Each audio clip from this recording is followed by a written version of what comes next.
Η Πανδρόσου για μένα είναι τρεις αναμνήσεις και τρεις συνειρμοί δηλαδή που πάνε μαζί.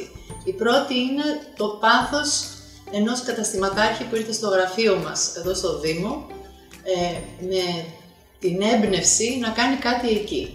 Μια στιγμή που δεν υπήρχε τίποτα, δεν υπήρχε ακόμα ο σύλλογος όπως υπάρχει τώρα και ήθελε να βρει λύσεις για αυτό το δρόμο, συνολική λύση για το δρόμο και αυτό το πάθος και η επιμονή του ανθρώπου αυτού να συσπυρώσει τους καταστηματάρχες για να βρούνε μια λύση, να καθαρίσει και να διακοσμηθεί η Πανδρόσου με ένα δικό της τρόπο, μου έκανε πάρα πολύ μεγάλη εντύπωση. Έτσι, αυτή η μεγάλη της εμπλοκή δηλαδή για συμμετοχή και θελοντική συμμετοχή, έτσι, για να το κάνει αυτό.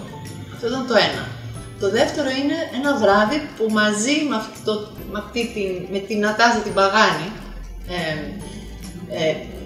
πήγα εκεί με ένα συνεργείο και προσπαθούσαμε να καθαρίσουμε τις μουτζούρες, έτσι, και τα tagging του δρόμου για να δούμε αυτό το πράγμα, αν θα μπορούσαμε δηλαδή καθαρίζοντας να λύσουμε το πρόβλημα τουλάχιστον της μουτζούρας, που ήταν ένα από τα προβλήματα. Και έχω αυτή την σκηνή μες στη νύχτα να σφουγγαρίζουμε μαζί και να σκεφτόμαστε ιδέες για το πώς αυτό μπορεί να διατηρηθεί καθαρό. Και το τρίτο είναι η δική της σκέψη, μαζί βέβαια και με όλους τους υπόλοιπους, δεν θέλω να μειώσω την προσφορά όλου του δρόμου, αλλά που ήρθαν με την σκέψη να τυπώσουν αυτές τις φωτογραφίες πάνω στα κλειστά ρολά και να αναβιώσουν δηλαδή τη μνήμη της Πανδρόσου από τους παππούδες και τους καταστηματάρχες που είχαν ιδρύσει τα μαγαζιά τους πάνω, αποτυπωμένα πάνω στο κλειστό ρολό μες στη νύχτα. Δηλαδή αυτό έτσι σαν εικόνα το βρίσκω πάρα πολύ συγκινητικό, δείχνει πολλά πράγματα, δίνει την υπερηφάνεια που έχουν αυτοί οι άνθρωποι για το δρόμο τους, δείχνει τη σημασία που έχουν οι ρίζες τους για αυτό που κάνουν σήμερα, την φαντασία και τη δημιουργικότητα που χρησιμοποιούν για να λύσουν ένα πάρα πολύ μεγάλο πρόβλημα για όλη την πόλη και γίνονται στην ουσία παράδειγμα προς μίμηση για πάρα πολύ κόσμο μέσα στην Αθήνα. Και αυτό με έχει συγκινήσει πολύ.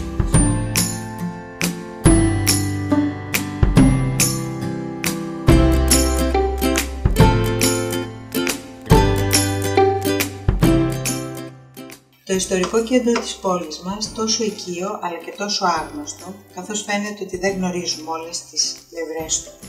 Ένας δέδαλος από μικρά μαγαζάκια, ένα μελίσι δημιουργικών δραστηριοτήτων κάτω από την αυστηρή σκιά της Ακρόπολης και του Παρθενώνα. Με τις ερευνητικές αναζητήσεις του εργαστηρίου χωροταξίας που διευθύνω και την ερευνητική ομάδα, ήρθαμε σε επαφή με τον κόσμο της Πανδρόσου. Συνομιλήσαμε με τους ανθρώπους της, ιδιαίτερα την κυρία Νατάσα Παγάνη, καθώς χτίζαμε σιγά σιγά την ερευνητική πρόταση του Ευρωμεσογειακού Προγράμματος MEDNETA, με το οποίο μελετήσαμε 7 μεσογειακές πόλεις και εξετάσαμε τους παράγοντες, ιδιαίτερα τα επαγγέλματα και τις δραστηριότητες που θα μπορούσαν να αποτελέσουν σημαντικό παράγοντα αναγέννησης των ιστορικών πόλεων της Μεσογείου, μεταξύ των οποίων και το ιστορικό κέντρο της Αθήνας. Η συνάντησή μας με τον κόσμο της Πανδρόσου μας έδωσε δύναμη και αισιοδοξία, γιατί διαπιστώσαμε πως επαληθεύεται η υπόθεση εργασίας της έρευνάς μας, ότι δηλαδή με την ενδυνάμωση των μικρομεσαίων επιχειρήσεων επαγγελμάτων τέχνης μπορεί να πραγματοποιηθεί μια εναλλακτική πρόταση ανάκαμψης οικονομικά, κοινωνικά και πολιτιστικά του ιστορικού κέντρου της Αθήνας, που σήμερα δοκιμάζεται από την πολύπλευρη κρίση.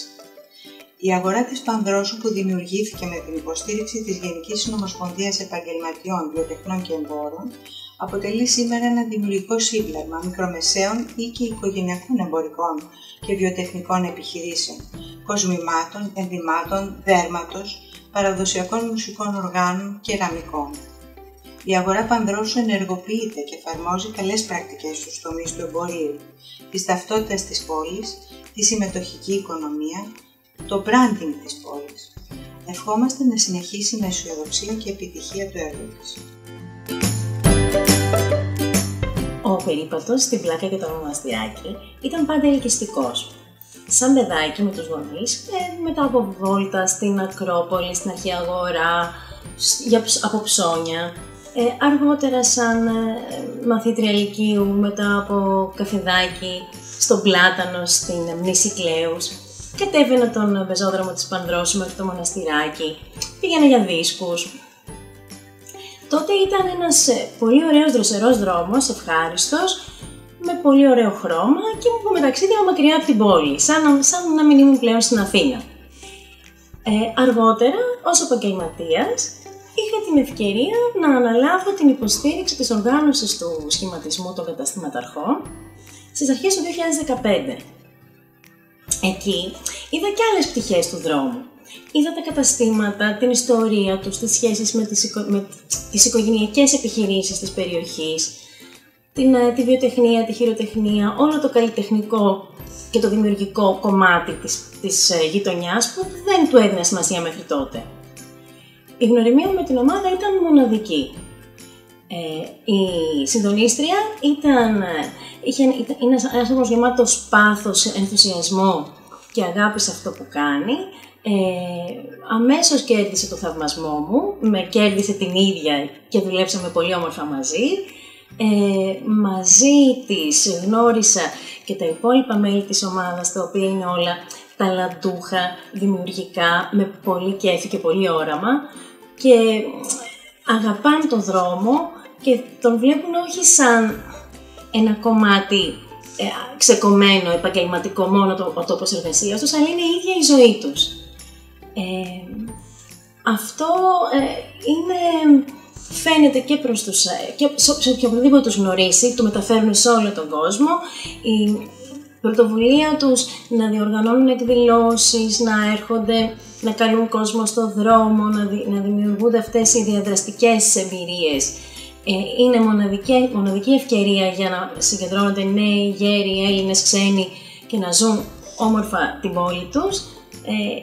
Η δουλειά με τα παιδιά ήταν μια καταπληκτική εμπειρία για μένα, ήταν εμπειρία ζωής. Τους ευχαριστώ και τους εύχομαι καλή επιτυχία στο πολύ ωραίο έργο τους.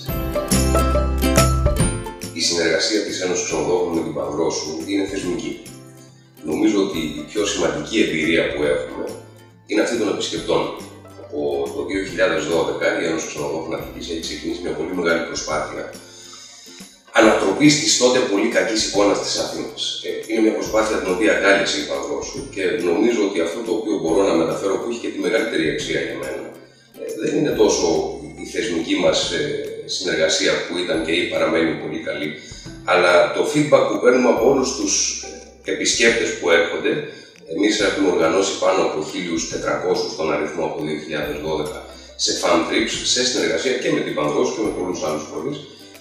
Αυτό το οποίο εισπράττουμε από την φιλοξενία που βγάζει η προσπάθεια της Πανδρόσου στις επισκέψεις των ίδιων των ανθρώπων εκεί είναι κάτι το οποίο μέχρι σήμερα δεν είχαμε καταφέρει να αναδείξουμε σαν πόλη. Πιστεύω ότι είναι μια εξαιρετική πρωτοβουλία η οποία αναδεικνύει ακριβώς μέσα από τα προϊόντα και μέσα από τις δραστηριότητες που προσπαθεί και η ίδια η Πανδρόσου να βάλει μπροστά, βάζει μια πινελιά εντελώς διαφορετική και νομίζω ότι είναι αυτό το οποίο σήμερα χρειάζεται και ο ελληνικός τουρισμός. Αυτές οι μικρές προσπάθειες που γίνονται από ανθρώπους με μεράκι, ελήψη μιας γενικότερης πολιτικής γύρω από τον τουρισμό που να αναδεικνύει η ίδια αυτά τα πράγματα, αυτές οι προσπάθειες είναι που όταν ενώνονται γίνονται ένα puzzle το οποίο αλλάζει πια την εικόνα της πόλης.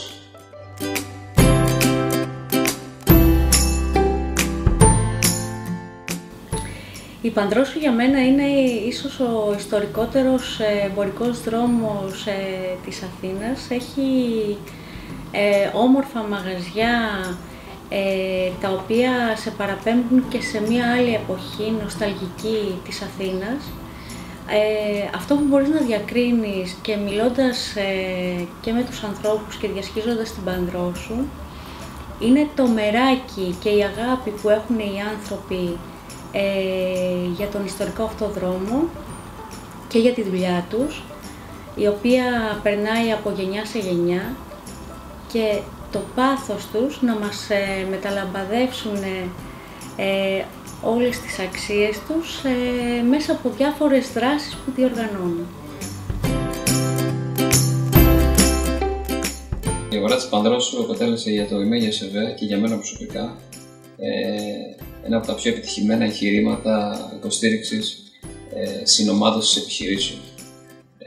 Δεύτερον, η παρέμβαση υποστήριξε μια παραδοσιακή εμπορικο-βιοτεχνική συνοικία απέκτησε για μας πολύ ιδιαίτερη σημασία, καθότι αποπειράθηκε να ενισχύσει τοπικά προϊόντα, τοπικές επιχειρήσεις, να αναβιώσει και να ενδυναμώσει εμπορικές και παραγωγικές δραστηριότητες και να προσδώσει σε μια ολόκληρη γειτονιά το χρώμα που της ανήκει. Με την έννοια ότι η Πανδρόσου αποτελεί ένα τοπόσιμο για την ιστορία, τον πολιτισμό και τη γεωγραφία στην Αθήνα. Τρίτον, θα σας έλεγα ότι η πρωτοβουλία της Πανδρόσου θεωρώ ότι ταυτίζεται με τις σύγχρονες στρατηγικές street branding και επιχειρεί να συνδέσει παράλληλες διαστάσεις, δηλαδή την ιστορία με την εξέλιξη, το παρόν και το μέλλον, τη σύνδεση ανάμεσα στον ιστορικό πολιτισμικό χαρακτήρα αλλά και την καθημερινή επαφή με το κοινό, και τρίτον, τη σύγκληση της διαφορετικότητας και της πολυμορφικότητας των τοπικών επιχειρήσεων και καταστημάτων. Τέλος, ένα από τα πορίσματα που προέκυψαν και επιβεβαιώθηκαν μέσα από τη συνεργασία με την Πανδρόσου αφορά στο ότι το σημαντικότερο στοιχείο στις δημιουργικές και ομαδικές πρωτοβουλίες τελικά είναι οι άνθρωποι. Η ομάδα της Πανδρόσου εξελίσσεται, διευρύνεται, δικτυώνεται και αναπτύσσεται όχι μόνο επειδή κουβαλάει το πόσιμο, όχι μόνο επειδή βελτιώνει τα προϊόντα, τις υπηρεσίες και τη γειτονιά, αλλά κυρίως επειδή συγκροτείται από εργατικούς ανθρώπους με δημιουργικό πνεύμα και με συναίσθηση της σημασίας της συνεργασίας και της συνεχούς δημιουργικής εξέλιξης. Το τοπόσιμο είναι οι ίδιοι άνθρωποι. Το Αγόρα Πανδρόσου έχουμε μια ιστορία συγκεκριμένη. Υπήρξε ο σύλλογος αυτός ένας πολύτιμος συνεργάτης του Δήμου στην πρωτοβουλία που πήραμε με τα ρολά των καταστημάτων. Είχε μια πάρα πολύ μεγάλη επιτυχία αυτή η πρωτοβουλία και είναι πολύ σημαντικό το ότι συντηρούνται τα ρολά αυτά, ασκούν το θαυμασμό των κατοίκων της πόλης και των επισκεπτών της. Βλέπουμε δηλαδή ότι όταν υπάρχει ένας σύλλογος, στη συγκεκριμένη περίπτωση των επιχειρηματιών και των φίλων της ΟΔΕ, όταν υπάρχει μια πρωτοβουλία των κατοίκων, των επιχειρηματιών της περιοχής, οι οποίοι είναι ανοιχτοί να συνεργάζονται με το Δήμο, μπορούν να συμβαίνουν καταπληκτικά πράγματα. Αν αυτή η πρωτοβουλία μπορούσε να προωθήσει σε ολόκληρη την πόλη και να έχουμε συλλόγους όπως ο σύλλογος αυτό, που έχει και την πρόεδρο του κυρία Παγάνη, με την οποία συνεργαζόμαστε εξαιρετικά, και μπορούσε όλη αυτή η πρωτοβουλία να είναι σε ολόκληρη την πόλη να προωθεί, η Αθήνα θα ήταν πάρα πολύ καλή.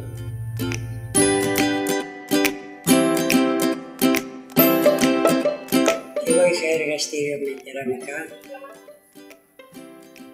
και έφερνα στην Πανδρόσου το 1965. Μ' άρεσε πολύ που έβλεπα αυτό εδώ που γινόταν στην Πανδρόσου και το μεράκι μου ήταν για ένα κατάστημα.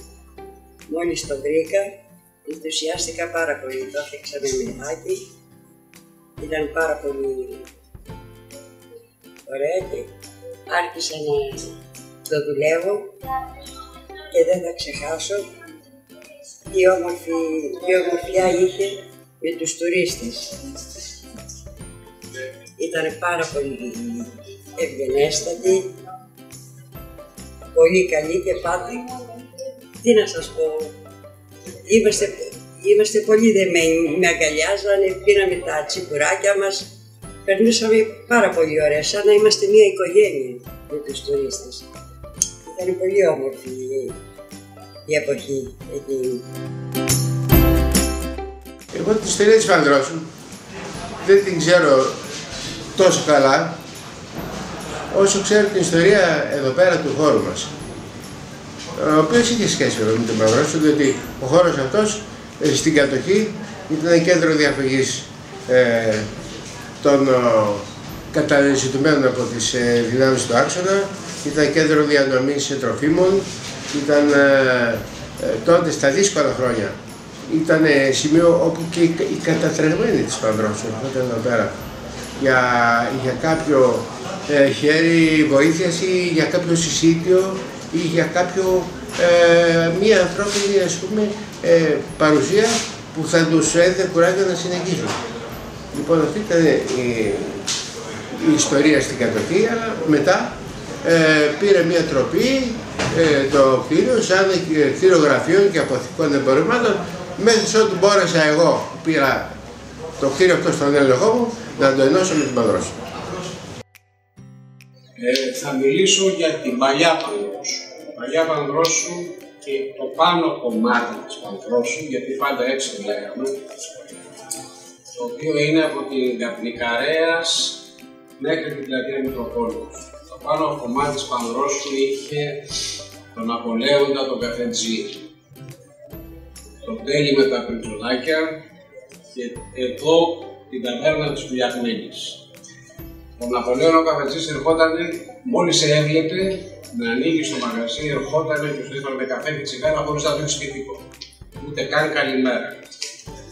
Ο Τέλης, μόλις πέρναγες αργότερα, ερχόταν και σου βάζε ένα πριτσολάκι στο στόμα για να σε βελεάσει να δεις μέσα. Η ταβέρνα η Δουλιαγμένη ήταν μια υπόγα με τεράστια βαρέλια εδώ. Αυτά ήταν μέχρι το 70, από το 75 που είμαι εδώ μέχρι το 79 που γκρεμίστηκε όλο αυτό και έγινε αυτό που είναι σήμερα. Αυτό το βάσιμο εδώ ήταν βάσιμο που έβγαινε σε μία αυλή με χαμηλό τοίχο και εικονοστάση και γύρω γύρω τα σπίτια που έμενε ο κόσμος. Και εδώ που είμαστε τώρα, εδώ μέσα ήταν ένα ξυλουργείο με μια τεράστια κορδέλα. Μετά έγινε αυτό και έγινε και πεζόδρομος. Δεν ξέρω αν είναι κάτι που άλλαξε μετά, αλλά για μας τους παλιούς άλλαξε τα τελευταία χρόνια ίσως και πάρα πολύ.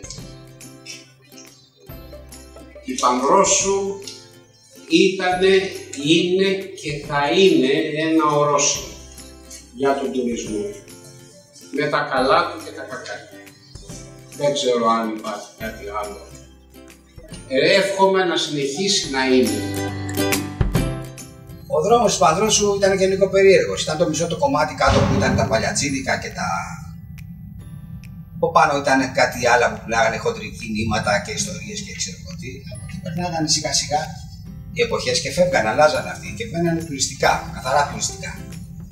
Τα αυτοκίνητα ήταν πολλά στο πάνω δρόμο. Κάναν τον κύκλο της περιοχής και βγαίνανε να φύγουν από την Μητροπόλεως ή κάπου αλλού.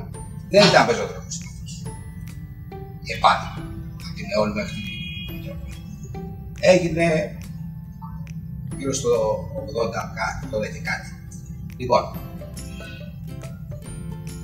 ο δρόμος αυτός τράβηξε πάρα πολύ κόσμο και τραβάει ακόμα κόσμο. Και είναι καλός, πάρα πολύ καλός, διότι η Αθήνα τώρα έτσι όπως αναπλάθεται θα του δώσει ζωντάνια κι άλλη. Δεν πρόκειται να αλλάξει. Δεν άλλαξε σε όλες αυτές τις δεκαετίες, δεν πρόκειται να αλλάξει. Θέλει λίγο φροντίδα. Αυτή τη φροντίδα να τη βρείτε εσείς οι νεότεροι. Εμείς οι παλιοί κάτι κάναμε, κάτι προσπαθήσαμε, κάτι δεν ξέραμε, κάτι κάναμε καλά, κάτι κάναμε λάθη. Αυτός έχει μια τάση να αναπλάθεται ο δρόμος. Αν τον βοηθήσετε εσείς οι νεότεροι, θα γίνει κάτι άλλο, θα είναι το στολίδι της Αθήνας. Η ζωή μου όλη. Η οικογένεια. Τρόπος ζωής. Όραμα. Παράδοση. Ευχή. Καλοκαίρι. Τρέλα. Δημιουργία. Το σπίτι μου. Ιστορία. Η ζωή μου. Γειτονιά. Σχολείο. Ιστορία. Παράδοση. Δουλειά και ζωή.